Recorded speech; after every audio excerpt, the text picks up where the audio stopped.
ఇంకెన్నాళ్ళు రెంటింట్లో ఉంటాం? సొంత ఇంటి కలను నెరవేర్చుకుందాం. Suman TV biggest property expo October 18th, 19th HSCC Novotel Hyderabad. ఇప్పుడే ఫ్రీ ఎంట్రీ కోసం కాల్ చేయండి. నమస్తే, వెల్కమ్ టు సుమన్ టీవీ. ప్రస్తుతం మనతో పాటు ఉన్నారు ప్రముఖ డయాబెటాలజిస్ట్ డాక్టర్ జి కిరణ్ గారు. వారితో మాట్లాడదాం. కిరణ్ గారు నమస్తే అండి. నమస్కారం. డాక్టర్ గారు, సాధారణంగా ఒక్కసారి బాడీలో డయాబెటీస్ ఎంటర్ అయింది అంటే ఖచ్చితంగా వాళ్ళ లైఫ్ లాంగ్ మందులు వాడాల్సిందే అనేది ఒక అపోహో. అది కాదో మీరే మాకు క్లారిఫై చేయాలి. దాంతోపాటుగా చాలా నీరస పడిపోతారు, ఎప్పుడు నీరసంగా అనిపిస్తూ ఉంటుంది, ఎంత ఫుడ్ తీసుకున్నా కూడా. బట్ ఏది తీసుకోవాలో వద్దని కన్ఫ్యూజన్ ఉంటుంది. అయితే వాళ్ళకి శక్తినిచ్చే ఆహారాలు ఏవి? ఒకసారి షుగర్ అటాక్ అయిన తర్వాత మంచి ఫుడ్ తీసుకోవాలంటారు కదా, ఎలాంటి ఆహారాలు తీసుకోవాలి? వాళ్ళకి ఇన్స్టెంట్గా ఒక రిలీఫ్ ఉండే ఆహారాలు ఏమంటారు? ఇప్పుడు మీరు అడిగిన 2 క్వశ్చన్స్లో ఫస్ట్ క్వశ్చన్కి వెళ్దాం. ఒకసారి డయాబెటీస్ ఉన్నట్లుగా డిటెక్ట్ అయిన తర్వాత లైఫ్ లాంగ్ మెడిసిన్స్ అనేది అపోహ. ఓకే. దాదాపు 20-30% వారిలో అసలు డయాబెటీస్ అనేది ఉన్న విషయం బయటపడిన తర్వాత మందులు అవసరం లేదు.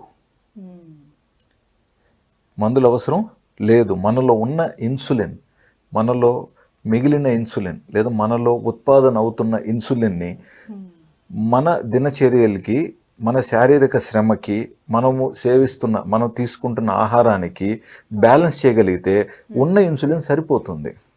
ఓకే. మనలో షుగర్ పెరుగుతున్న విషయం బయటపడిన తర్వాత ఆహార పదార్థాలు కొన్ని ఎంత తిన్నా కూడా కొంచెం షుగర్నే పెంచుతాయి. అలాంటి వాటి మీద దృష్టి పెట్టాలి. కొన్ని ఆహార పదార్థాలు కొంచెం తిన్నా కూడా ఎక్కువ షుగర్ని పెంచుతాయి. సో ఏది అని తెలియక వీటిని ఎక్కువ తీసేసుకుంటున్నారు. అందులోనూ షుగర్ ఉన్నప్పుడు, ఎక్కువ ఉన్నప్పుడు ముఖ్యంగా మనిషికి నీరసం ఉంటుంది. మీరు మంచి పౌష్టిక విలువలు గల ఆహార పదార్థాలు తిన్నప్పటికీ నీరసం కనిపిస్తూ ఉంటుంది. ఎందుకు? షుగర్ లెవెల్స్ రక్తంలో అదనంగా ఉన్నప్పుడు మన కణాల్లోకి పోవాల్సిన షుగర్ వెళ్ళదు. కణాల్లోకి షుగర్ ప్రాపర్గా పోవాలనుకుంటే అక్కడ ఇన్సులిన్ పనిచేయాలి. ఇప్పుడు ఒక తాళం ఉంది, ఓపెన్ చేయాలి, you need a key there కదా. లాక్ను ఓపెన్ చేయాలంటే కీ కదా. అలాగే మన ఇన్సులిన్ అనేది బేసిక్గా కీ అనమాట. సో హై షుగర్స్ ఉన్నా, మనం ఫుడ్ ఎక్కువ తీసుకుంటూ పద్ధతిగా మంచి ఫుడ్ తీసుకున్నా నీరసం ఉంటుంది. కాబట్టి షుగర్స్ కంట్రోల్లో పెట్టుకోవాలి. తర్వాత కరెక్ట్ ఫుడ్ తినాలి. లో షుగర్లో ఉన్న నీరసం ఉంటుంది. సో హై షుగర్ని, లో షుగర్ని కంట్రోల్ చేయడం అనేది తప్పదు. వీటిని కంట్రోల్ చేసినప్పటికీ కూడా ఎవరైనా నీరసంగా ఫీల్ అవుతున్నారంటే అక్కడ కొంచెం న్యూట్రిసిటికల్స్ కొంచెం మనం ప్లాన్ చేసుకోవచ్చు. పోషకాహారాలు ముఖ్యంగా మనకు చాలా మంచివి. మళ్ళీ ఫస్ట్ క్వశ్చన్లోకి వచ్చినప్పుడు, ఇన్సులిన్ అనేది నిజంగా లోపం ఎక్కువ శాతం ఉన్నప్పుడు వాళ్ళకి మందులు, మాత్రలు అవసరం. కొంతమందిలో ఇన్సులిన్ కూడా అవసరం. అది డాక్టర్ చూసుకుంటారు. ఇన్సులిన్ అవసరం ఉంటే డాక్టర్ ఇన్సులిన్ చెప్తారు. ఇన్సులిన్ అనవసరం అనుకున్న వాళ్ళకి డాక్టర్ ఎలాగో ఇన్సులిన్ చెప్పరు. కాబట్టి అది డాక్టర్ నిర్ణయం తీసుకోవాల్సిన విషయం. పేషెంట్గా అక్కడ నిర్ణయం తీసుకోవడానికి ఏం లేదు. పేషెంట్ నిర్ణయం ఏం తీసుకోవాలంటే, ఎస్ సంతోషం, ఉన్న షుగర్ బయటపడింది, చాప కింద ఉన్న పాము కనీసం కనపడింది, లేకంటే ప్రమాదం కదా. సో ఉన్న షుగర్ బయటపడింది. సో ఉన్న షుగర్ బయటపడింది కాబట్టి ఎంతలో ఉంచుకోవాలి, అదుపులో ఉంచుకోవాలి, ఇవి కనీస సమాచారం మనం తెలుసుకొని మంచి డాక్టర్ని సంప్రదించటం పద్ధతి. డాక్టర్ని ఎంపిక చేసుకొని సంప్రదించిన తర్వాత డాక్టర్ ఏది చెప్తే అది కరెక్ట్గా పాటించడం ధర్మం. నువ్వు ఎంపిక చేసుకున్న తర్వాత డాక్టర్ని అతని దగ్గరకు వచ్చి కూర్చొని అతను మళ్ళీ ఆర్గ్యుమెంట్ చేస్తే ఆయన ఏం చేస్తారు? సో డాక్టర్ చెప్పింది పాటించాలి. కనీసం ఫస్ట్ 3 కన్సల్టేషన్స్లో డాక్టర్ చెప్పేది చిత్తశుద్ధితో విని, ఆలకించి, ఆచరించటం ధర్మం. ఫస్ట్ విజిట్లోనే కూర్చొని గూగుల్లో ఉన్న క్వశ్చన్స్ అని అడిగితే డాక్టర్ ఎన్నిటికి జవాబు చెప్పాలి, ఎప్పుడు ప్రిస్క్రిప్షన్ రాయాలి, వ్యాధి నిర్ధారణ ఎప్పుడు చేయాలి కదా. సో కొంచెం డాక్టర్తో మంచి పరిచయం ఏర్పడిన తర్వాత డాక్టరే ఏమేమి అవసరం అని చెప్తూ వెళ్తారు. ఏదైనా 1-2 పాయింట్స్ మిస్ అయితే పేషెంట్ కూడా అడిగి కనుక్కొని తెలుసుకొని కంట్రోల్ చేసుకోవచ్చు. సో ఫస్ట్ క్వశ్చన్కి కొంచెం అర్థమైంది మనకి. అండ్ మందులు ఒకవేళ స్టార్ట్ చేస్తే ఇంకా లైఫ్ లాంగ్ అలవాటు అయిపోతాయని భయపడతారు. అది కూడా తప్పు. హై షుగర్స్ ఉన్నప్పుడు కంట్రోల్ చేసిన తర్వాత చాలా మందికి మళ్ళీ మందులు అవసరం లేకుండా కూడా షుగర్స్ కంట్రోల్లో ఉంటాయి. సో మందు స్టార్ట్ చేసాం కాబట్టి అలవాటు అయిపోతాం అంటే పొరపాటు. పేషెంట్కి ఏది ఎంత అవసరం అనే దాన్ని బట్టి మందులు అనేది నిర్ణయించబడతాయి. సో చాలా వరకు అక్కడ క్రమశిక్షణ వహించినట్లయితే తక్కువ మందులతో ఎక్కువ కాలం దీర్ఘకాలంలో కంట్రోల్లో పెట్టుకోవచ్చు డయాబెటీస్ని, ఇతర సమస్యలు రాకుండా కూడా నివారించుకోవచ్చు. ఎలాంటి ఫుడ్ తీసుకుంటే నీరసం రాకుండా ఉంటుంది? ఇప్పుడు మన పెద్దలు తిన్న కాలంలో ఇంత ఫుడ్ తిని ఇంతకాలం పనిచేయగలిగే వాళ్ళు. అవును. ఉదయం 6:30-7 గంటలకి వాటెవర్ తింటే మధ్యాహ్నం సాయంత్రం వరకు మళ్ళీ ఫుడ్ అనే ధ్యాస దృష్టి లేకుండా పని మీద చిత్తశుద్ధితో పని చేయగలిగే వాళ్ళు. ఈరోజు ఇంత బ్రేక్ఫాస్ట్ చేసినా సాయంత్రంకంతా మళ్ళీ ఆకలి.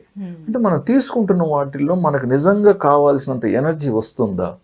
మనం క్వాంటిటీ మీద ఆధారపడుతున్నాం. వైట్ డబుల్ పాలిష్డ్ రైస్ ఎంత తింటే దాంట్లోంచి ఎంత శక్తి వస్తుంది? సింగిల్ పాలిష్ రైస్ తీసుకున్నాం అనుకోండి, ఆ లాస్ట్లో ఉన్న లేయర్లో వైటమిన్స్ బాగుంటాయి, వైటమిన్ బి బాగుంటుంది. మనం దాన్నే కదా తీసి ఆవులకు తౌడు కింద పెడతాం, అవే కదా పాలిస్తున్నాయి. మరి మనం అదంతా పూర్తిగా తీసేసి ఒట్టి పిప్పి తిన్నట్లేగా. సో సింగిల్ పాలిష్ రైస్ అనేది మంచిది, మిల్లెట్స్ మంచివి. తర్వాత వెజిటబుల్స్ కూడా ఆర్గానిక్ వెజిటబుల్స్ మంచివి వీలైనంత వరకు. సైజులు చూసి కొనకండి. ఇప్పుడు ఇంత జామకాయలు కొంటారు, ఇంత జామకాయ మనం ఎప్పుడు చూసామండి? జామకాయ అంటే ఇంతది, నిమ్మకాయ సైజులో ఉంటుంది మంచి జామకాయ. సో అలాంటిది ఒక 2 జామకాయలు తిన్నా మంచిది. మనకి ఇంత పెద్ద జామకాయ కొనుక్కొని మనము అంటే వెయిట్ సైజును చూసి మోసపోవాల్సిన అవసరం లేదు. పౌష్టిక ఆహారాలు అనుకుంటే మనకు నిజంగా విలువ కలిగిన ఏ తిన్నా కూడా మనకు శక్తినిస్తుందండి. ఇప్పుడు బొప్పాయి తింటారు, బొప్పాయి మంచిది. బట్ ఇప్పుడు మనకు తప్పట్లేదు కాబట్టి ఏది విక్రయిస్తున్నారో అదే మనం తీసుకోవాల్సిన అవసరాలు కనపడుతున్నాయి. కాబట్టి కనీసం ఉన్న వాటిల్లో కొంచెం ఆలోచించి ఒరిజినాలిటీకి న్యాచురాలిటీకి దగ్గరగా ఉన్నదాన్ని ఎంపిక చేసుకోవటం మన ధర్మం. ఒక్కసారి ఆలోచించాలి మనం కూడా.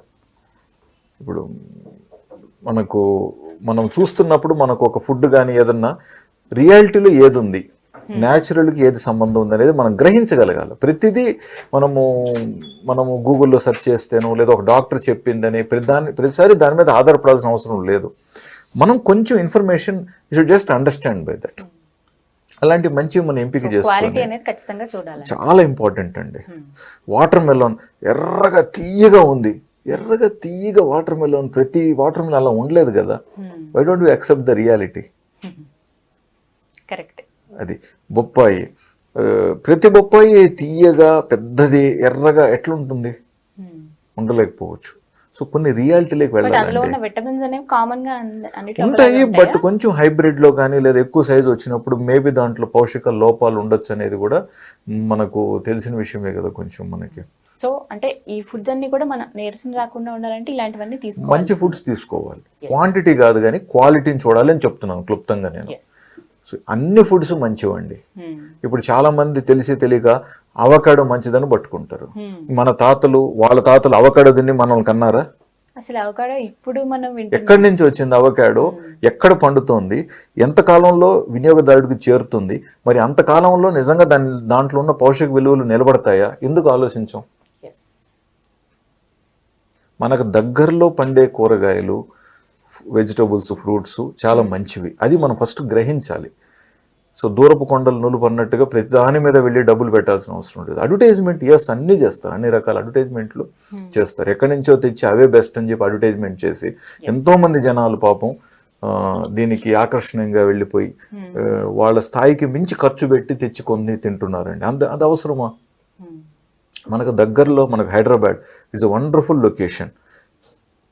మనకు అన్నీ దొరుకుతాయి ఆల్మోస్ట్ మనకి. సో మనకు దగ్గరలో ఉన్న వాటికి ఫస్ట్ ప్రిఫరెన్స్ ఇవ్వాలి, తర్వాత కొంచెం ముందుకెళ్ళొచ్చు. అంతేకాని ది బెస్ట్ అనుకొని మనము ట్రై చేయటం అంత కరెక్ట్ కాదు. ప్రాక్టికల్గా అన్నిటిని ఫాలో చేయాలి. సో అన్ని రకాల ఫుడ్స్ తీసుకోవాలి, ఫస్ట్ చూసుకోవాలి. రెండోది, కొంతమంది ఏంటంటే పలానది బెస్ట్ అనుకొని అదే తింటూ కూర్చుంటారు.